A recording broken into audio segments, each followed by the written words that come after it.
The lights just went out. Your house is pitch black, and right now, across your neighborhood, people are making the exact same dangerous mistakes that have caused more harm during blackouts than the actual power outage itself. Think I'm exaggerating? Let me hit you with some cold, hard facts. During the 2003 Northeast blackout, accidental deaths skyrocketed by 122%, and disease-related deaths jumped 25%. That's roughly 90 unnecessary deaths, not from falling power lines or lightning strikes, but from regular people making bad decisions. Here's the thing. Blackouts don't just kill the lights. They kill common sense. They turn calm, rational adults into panicked amateurs who make snap decisions that feel right but are actually dangerous. And the worst part, you're probably planning to make these same mistakes the second your lights go out. Blackouts are a breeding ground for bad choices, and the wrong move doesn't just inconvenience you, it can seriously hurt you or your family. So what separates the survivors from the statistics? Knowing what not to do when the grid goes down, let's break down the 8 most common mistakes people make during a blackout and why each one could be the worst decision of your life. Mistake 1. Killing your phone battery for social media. The power goes out, and what's the first thing most people do? They grab their phone. Not to check emergency alerts or call for help. No, they open Instagram, Twitter, or TikTok to post about the blackout. Power's out, LOL, complete with a candlelit selfie. Then they scroll endlessly, refreshing apps that aren't even loading, burning through their battery like it's a bottomless resource. Here's the harsh truth. Your phone isn't a toy anymore. It's survival gear. In a prolonged blackout, cell towers don't last forever. Most have backup batteries that die within 4 to 8 hours. After that, your phone is only as useful as the charge it has left. It's your flashlight, your emergency radio, and your lifeline to call for help if things go south. But instead of preserving it, people waste their battery filming their dark living room or doom scrolling for updates that won't come. During Hurricane Sandy, rescue teams reported countless cases of people unable to call for help because they drained their phones posting about the storm. Think about that. They had a direct line to emergency services and traded it for likes and comments. The smart move: the second the power goes out, put your phone on airplane mode, turn off Wi-Fi, Bluetooth, and location services. Use it only for essential communication or emergency update. Download offline maps while you still have a signal, and keep it off unless absolutely necessary. Better yet, invest in a portable battery bank before disaster strikes. Your phone isn't entertainment anymore, it's your lifeline. Treat it like one. Mistake 2. Wasting fuel by charging devices in your car. When the power's out and your phone battery starts to dip, panic sets in. What's the next move for most people? They run to their car, start the engine, and plug in every device they own. Phones, tablets, laptops. Some even charge their kids' gaming console. They sit there for hours, engine running, burning through precious fuel just to keep their gadgets alive. Here's what they don't realize. In a widespread blackout, gas stations can't pump fuel. Those pumps need electricity, and most stations don't have backup power. During the 2021 Texas freeze, thousands of people burned through their entire gas tank in the first day trying to stay warm or charge devices. When it came time to evacuate to warming centers, they were stranded. Your car isn't a portable generator, it's your escape plan.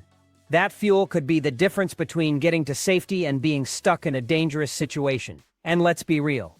Are you really going to risk your mobility just to keep your iPad charged for Netflix?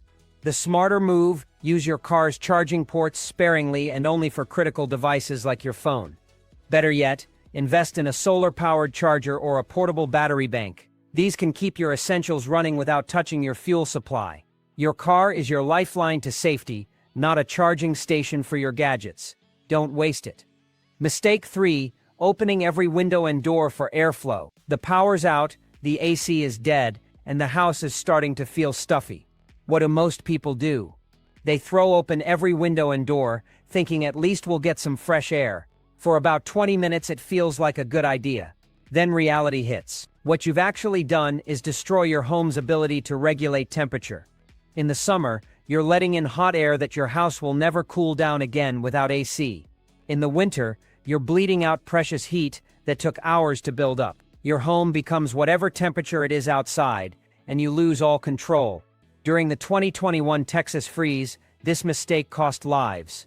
Many people opened windows when their homes were still warm, thinking they'd air it out. By the time they realized their error, their indoor temperature had plummeted below freezing. Once the heat is gone, it's nearly impossible to get it back without power. The right move depends on the season. In winter, seal everything tight and focus on insulating one small area of your home. Use blankets, towels, or even furniture to block drafts and keep the heat in. In summer, only open windows at night when the outside temperature drops below the indoor temperature. Seal everything back up before the sun rises. Your house is a thermal battery, don't drain it thoughtlessly. Mistake 4. Devouring all the good stuff in the fridge right away. The power goes out, and suddenly everyone turns into a gourmet chef. People raid their fridges like it's the Last Supper, grilling up ribeye steaks, scooping out premium ice cream, and slicing into that fancy cheese they were saving for a special occasion. Why? Because they think, it's all going to spoil anyway. Might as well enjoy it now. Here's the problem. They're treating the blackout like it's a short-term inconvenience, instead of a potential long-term crisis. By day 2 or 3, when the power is still out, they're left with nothing but crackers, canned beans, and regret. Meanwhile, their smarter neighbors are still eating balanced meals because they didn't panic consume all their high-calorie, nutrient-dense food on day 1. Here's the reality. A full freezer can keep food safe for up to 48 hours if you don't keep opening the door like a curious toddler. A fridge? About 4 hours. That steak you grilled on day 1 could have lasted 2 more days if you'd just left it alone. The smarter move is to eat strategically. Start with the dairy products. They spoil the fastest. Then move on to fresh vegetables and fruits. Save the frozen meats for last, as they'll stay good the longest. And for the love of all that's holy, stop opening the fridge every 5 minutes to check on things. Every time you do, you're letting cold air out and warm air in, speeding up the spoilage process. Cook only what you can eat immediately, and don't waste food just because you're bored. This isn't a barbecue party, it's survival. Mistake 5, turning your home into a fire hazard with candles. When the lights go out, people seem to forget that candles are literal open flames. They light them up like it's a Victorian Christmas, placing them on every available surface: TVs, bookshelves, coffee tables, even near curtains. It's like they're actively trying to burn their house down. Here's the thing, candles are not a safe or practical solution for lighting your home during a blackout. They're a fire waiting to happen. According to the National Fire Protection Association, candles cause over 7,600 house fires every year in the U.S. And blackouts are prime time for these disasters. During the 2003 Northeast blackout, multiple families lost their homes because they treated candles like harmless light bulbs. Spoiler alert, they're not. The problem gets worse when people use whatever candles they can find. Decorative candles that aren't meant for long-term burning. Birthday candles stuck in random holders, or even makeshift oil lamps made from cooking oil and paper towels. These are not solutions. They're accidents waiting to happen. If you must use candles, use them sparingly and strategically. 1 per room, max. Place them in sturdy, non-flammable holders on surfaces that won't catch fire. Keep them far away from anything flammable, like curtains or papers. Better yet, skip the candles altogether and invest in LED flashlights or battery-powered lanterns. A $15 LED lantern can light up a room for over 100 hours on a single set of batteries. It's safer, brighter, and won't turn your home into a bonfire. Remember, during a blackout, emergency response times are slower. Fire trucks might struggle to navigate dark streets, and your smoke alarms might not even work if they're electric. Don't risk everything just because you didn't plan ahead. Mistake 6. Assuming everyone else is fine and hiding in your bubble. When the power goes out, most people's first instinct is to hunker down and isolate themselves.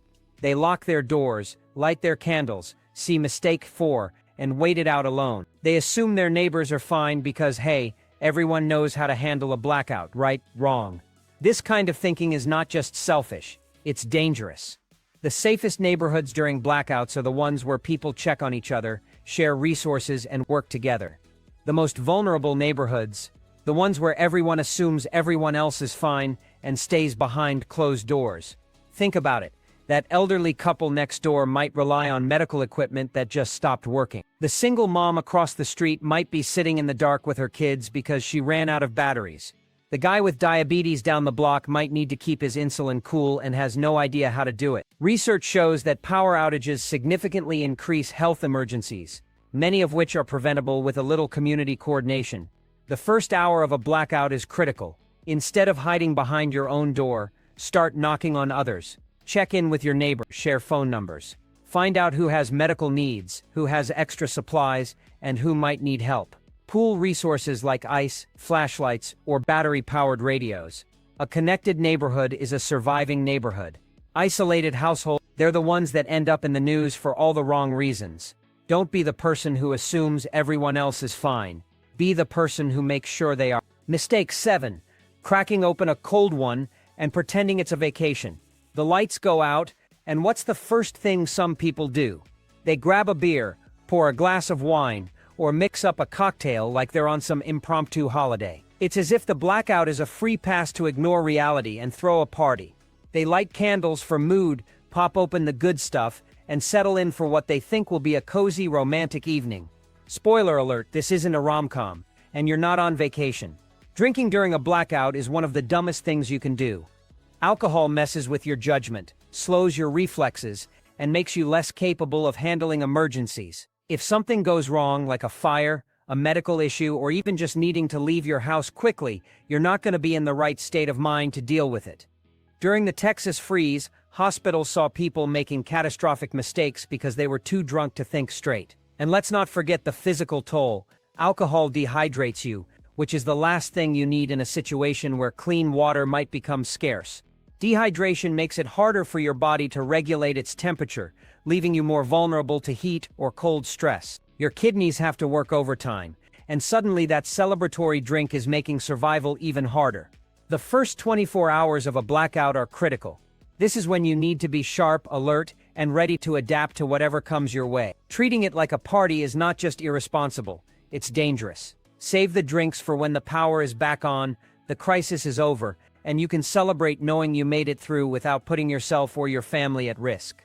Mistake 8. Sitting around and waiting for things to get worse. When the power goes out, most people's first reaction is to do absolutely nothing. They sit there staring at the dark, maybe lighting a candle or two, and just wait. It'll probably come back on soon, they think.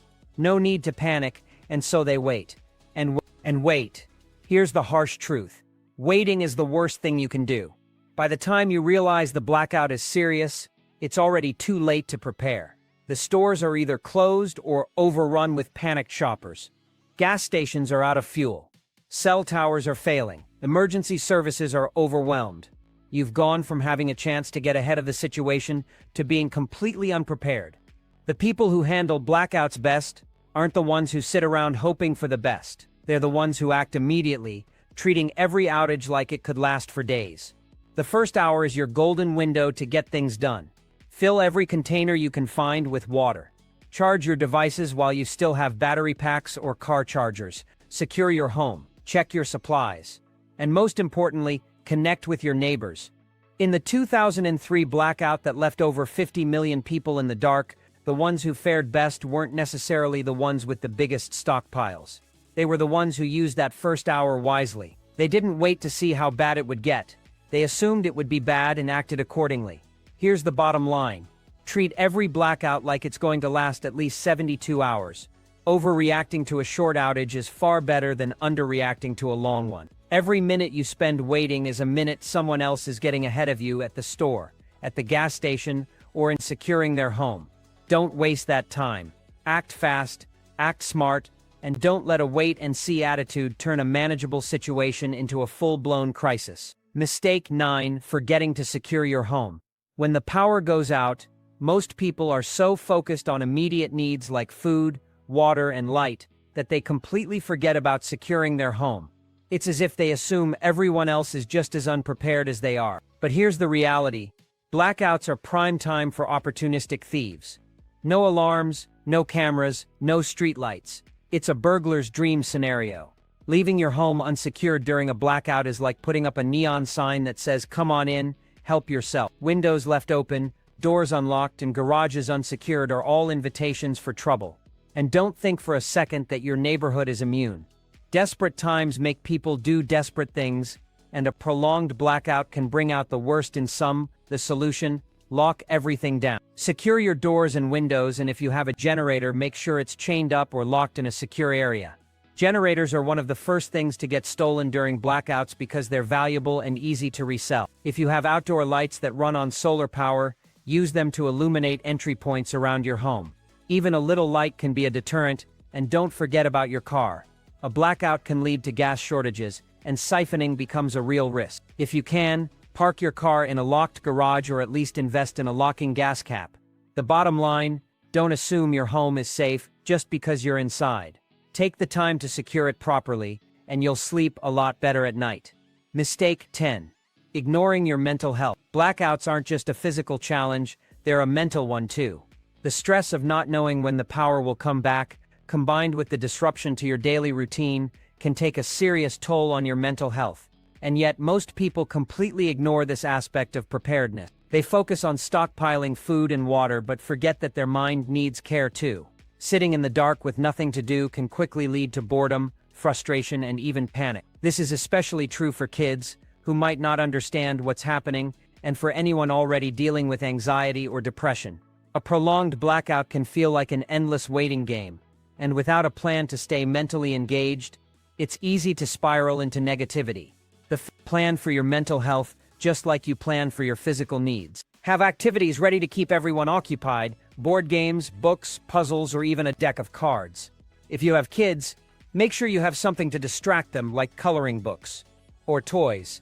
And don't underestimate the power of routine. Even in a blackout, try to stick to regular meal times and bedtime schedules. Also, stay connected. If you can, use a battery-powered radio or phone to get updates on the situation. Knowing what's going on can help reduce anxiety and make you feel more in control. And if you're feeling overwhelmed, talk to someone, whether it's a family member, a neighbor, or even just writing your thoughts down in a journal. Mental resilience is just as important as physical preparedness, so don't neglect it. Mistake 11. Overloading your generator. Generators are lifesavers during a blackout, until they're not.